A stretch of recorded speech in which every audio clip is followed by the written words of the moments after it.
Bismillahirrahmanirrahim. Assalamualaikum warahmatullahi wabarakatuh. Waalaikumsalam warahmatullahi Salam. wabarakatuh, Bu Guru. Pembelajaran kita harus berdoa dulu ya.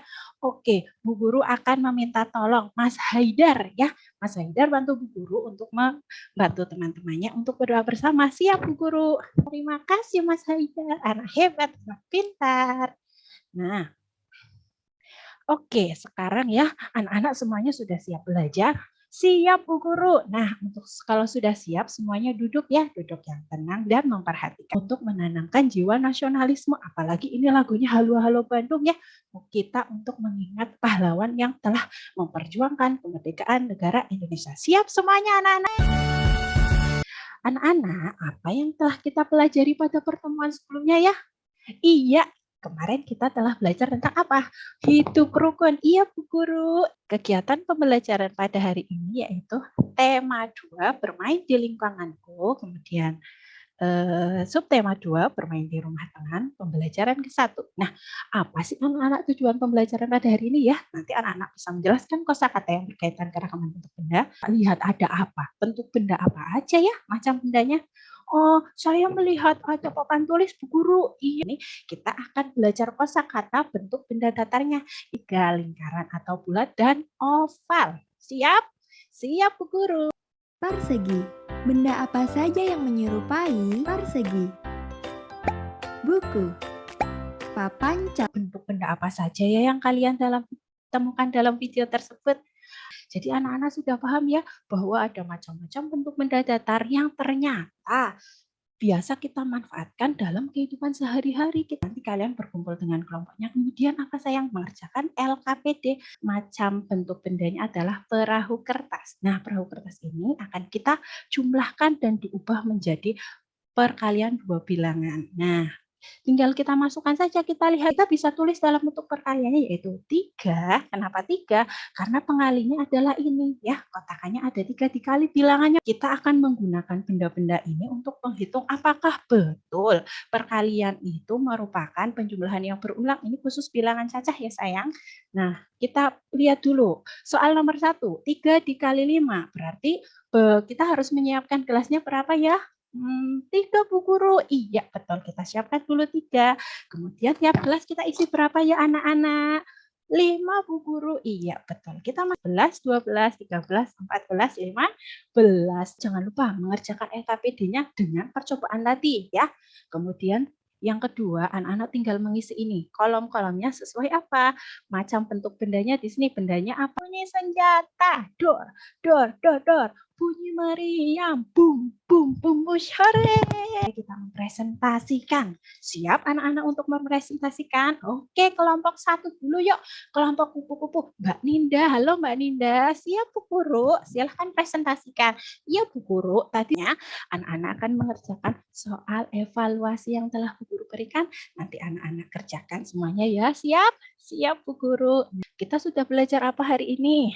Ya, betul. Pertama, bentuk-bentuk benda. Ada apa sayang tadi? Persegi, persegi panjang, segitiga, lingkaran, dan oval. Apa sih pembelajaran yang menurut kalian menyenangkan? Lihat video dan percobaan Bu. Nah, nanti untuk di pertemuan selanjutnya kita masih akan belajar tentang ini penjumlahan berulang tapi kita harus memakai benda sesuai dengan kegunaan dan manfaatnya. Kemudian di masa pandemi ini kita jangan lupa menerapkan 5M. Tadi Mas Rehan bantu Bu Guru ya untuk menutup pembelajaran hari ini. Siap Bu Guru. Terima kasih semua anak-anak untuk pembelajaran hari ini. Wassalamualaikum warahmatullahi wabarakatuh. Pembelajaran abad 21 itu ada 4 unsur ya Pak. Creative thinking, kemudian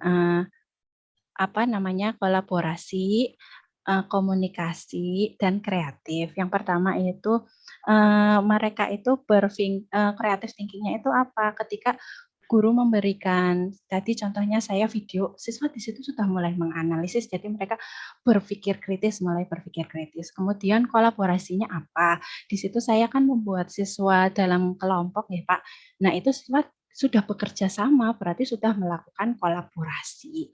Untuk komunikasinya, yaitu hal-hal yang saya sampaikan kepada siswa itu berarti sudah melakukan komunikasi. Namun komunikasinya itu harus jelas dan baik. Jadi akan terjadi komunikasi yang baik jika saya sebagai guru menyampaikannya dengan baik.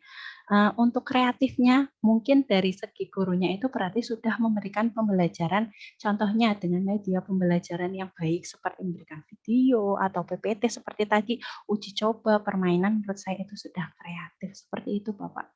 Jadi guru dengan ABA 21 itu cirinya bukan saja 4C. Oh, Kalau bicara Iya. iptek itu semua yang berkaitan dengan teknologi informasi dan komunikasi. Jadi Iya. bisa penyampaiannya mungkin lewat email, Ya, lewat WA, tapi bukan satu-satunya harus mengajar dengan itu. iya, Iptek itu Bapak. bisa dengan video, bisa dengan WA, email, itu bukan Ya. itu. Tetapi betul-betul kalau berdoa itu cari doanya. Oh, Siapa gitu, yang Bu. membaca, dibaca. Ya Oke. bukan prememori, Bu. Iya, Jadi maaf, Bapak. bukan guru harus tahu dengan lot, dengan hots. Ya, Iya. Ibu kan pasti pernah dengar. Apa itu, Bu? Jadi dalam perancangan pembelajaran kan sebelumnya kita membuat dulu agar pembelajaran tersebut HOTS, kita lihat dari KD-nya, kompetensi dasarnya. Kita lihat kalau kompetensi dasarnya itu KKO-nya masih LOTS, C1 sampai C3, berarti kita akan membuat di IPK-nya itu kita buat menjadi HOTS. Kita buat dulu IPK penunjangnya. Kalau ternyata kayak kelas rendah itu biasanya IPK penunjangnya masih LOTS. Nanti di IPK kuncinya kita buat menjadi HOTS yaitu C4 sampai C6. Ternyata kalau di IPK kuncinya masih LOTS, nanti kita buat di IPK pengayaannya agar HOTS memakai C4 atau C6. Jika indikatornya itu sudah HOTS, otomatis tujuan pembelajarannya juga HOTS. Kalau IPK dan tujuan pembelajarannya HOTS, pasti langkah-langkah pembelajarannya sampai instrumen evaluasinya pasti HOTS. Seperti itu, Bapak. Ya. Ya, saya tanya yang Ibu lakukan tadi, yang mana hotsnya di situ, yang berkaitan dengan IPK yang Ibu buat? HOTS-nya itu tadi dari indikatornya Bapak sama tujuan pembelajarannya. Siswa dapat menganalisis dari video tersebut. Itu sudah HOTS C4 Bapak menurut saya. Kalau lotnya? Lots-nya atau itu MOS-nya? dalam Bapak? Lots dan MOS-nya ada enggak tadi? Tadi IPK. cuma ada lots sama jadi tadi cuma ada IPK penunjang sama IPK kuncinya. Lots-nya itu anak-anak baru memahami, mengingat seperti baru mengingat, oh iya ada bentuk bendanya persegi seperti itu. Itu kan HOTS-nya itu untuk kelas 2 yang saya buat itu baru C4. Menganalisis karena saya melihat karakteristik peserta didik di saya. Apakah kalau mengajar harus hot semua atau lot semua atau harus dipadukan? Bagusnya ya ada HOTS-nya, Pak. Cuma untuk menjadikan HOTS, kalau lihat karakteristik siswanya, dimulai dari LOTS dulu, Pak. Tidak tiba-tiba langsung HOTS gitu, anaknya kaget kalau di sekolah saya, seperti itu. Tidak mungkin setiap tujuan yang dirancang itu langsung hot semua. Kalau itu hot semua, apalagi kelas 2. Teori belajarnya tadi behavioristik ya, sama konstruktivisme. Ya, jadi behavioristiknya itu tadi kan di situ anak tuh tingkah lakunya itu kita ubah ya dengan kita memberikan stimulus atau rangsangan, diubah menjadi bentuk tanggapan. Ya, tadi rangsangannya saya dalam bentuk video. Kemudian pas matematika itu ketika uji coba itu rangsangannya Bapak menggunakan media percobaan gelas dan stik es krim, Pak. Untuk mereka lebih memahami kalau perkalian dua bilangan cacah itu sebagai penjumlahan berulang itu mereka bisa mencobanya dengan benda konkret yaitu belajar dengan TPACK atau TPAK-nya itu. okay. Itu yang mana? Iya, teknologinya berarti kan tadi saya sudah menggunakan PPT, bentuk gambar, video itu menurut saya dari segi teknologi. Terus pedagogiknya itu teori-teori belajar yang saya gunakan, model pembelajaran yang saya gunakan, pendekatan yang saya gunakan. Jadi teori belajarnya tadi kan behavioristik sama konstruktivisme. Model pembelajarannya itu problem based learning, pendekatannya itu scientific. Untuk konten knowledge-nya itu jadi saya harus paham materi yang saya akan berikan kepada siswa. Jadi agar tidak menimbulkan miskonsepsi pada siswa. Pengertian Ibu Kiki, pemahaman Ibu Kiki tentang guru memesona itu seperti apa, Ibu Kiki? Ya, terima kasih adalah guru yang menarik perhatian siswa, yang selalu dirindukan siswa. Menarik di sini itu bukan karena cantik atau ganteng, tapi kemampuan yang dia miliki. Jadi guru tersebut itu baik, lemah lembut, perhatian kepada siswa, tapi canggih dalam pembelajarannya. Jadi tetap mengetahui secara teknologi, pengetahuannya, materi-materi pembelajaran yang akan diajarkan itu guru sudah menguasai, paham gitu. Dan sering melakukan refleksi diri menurut saya guru memesona itu. Semua dari guru itu bakal ditiru sama siswa. Jadi bagaimana guru memberikan contoh yang baik kepada siswa, sehingga kalau siswa sudah bisa mengikuti gaya guru gitu ya, berarti dia sudah terpesona sama guru tersebut. Maka boleh dikatakan bahwa guru tersebut memang adalah guru memesona. Konsep, prosedur, dan apalagi satu Ibu Kiki? Faktual ya Bu. Ya, faktual. Faktualnya itu berarti yang berhubungan dengan real kenyataan siswa. Tadi contohnya itu bentuk benda. Tadi kan saya menanyakan ke siswa, anak-anak, coba perhatikan di sekeliling kelasmu. Apa yang kalian lihat? Terus bisa dijelaskan apa yang dimaksud dengan itu, Ibu Kiki? Unsur-unsurnya boleh. Oke, critical thinking, terus kreatif, kolaborasi, dan communication. Untuk kolaborasinya dalam kegiatan anak yaitu berdiskusi dalam kelompok, berarti mereka sudah melakukan kolaborasi atau bekerja sama. Tipeknya gimana Ibu Kiki? Ya Bu, terima kasih untuk tipeknya ya Bu. Teknologi, pedagogik, and content knowledge-nya. Untuk teknologinya sama seperti yang tadi ya Bu, saya sudah memakai PPT, memakai video dalam kegiatan pembelajaran saya. Karena ini yang tadi saya pakai kan itu RPP Luring ya Bu. Jadi saya tadi tidak memakai Google Form seperti itu karena Luring. Kemudian untuk pedagogiknya itu adalah teori-teori pembelajaran yang saya pakai. Tadi ada behavioristik, konstruktivistik, kemudian model pembelajaran apa yang dipakai? Saya memakai problem based learning, serta pendekatan yang saya pakai adalah scientific.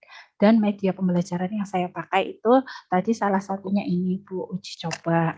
Dan untuk konten knowledge-nya adalah saya harus memahami betul materi apa yang akan saya berikan kepada siswa. Jadi saya harus menguasai dulu agar informasi yang saya berikan kepada siswa tidak terjadi miskonsepsi. Nah, yang Ibu pahami tentang materi advance-nya itu yang mana Ibu? Materi advance itu pengembangan ya Bu, pengembangan dari materi dasar yang ada dengan melihat IPK dan tujuan pembelajaran yang ingin dicapai. Ketika itu kan tadi materi esensialnya adalah perkalian dua bilangan cacah sebagai penjumlahan yang berulang. Nah, saya di sini memberikan pemahaman kepada siswa dengan materi advance-nya itu melakukan percobaan. Jadi siswa bertambah pemahamannya setelah melakukan kegiatan ini, Bu.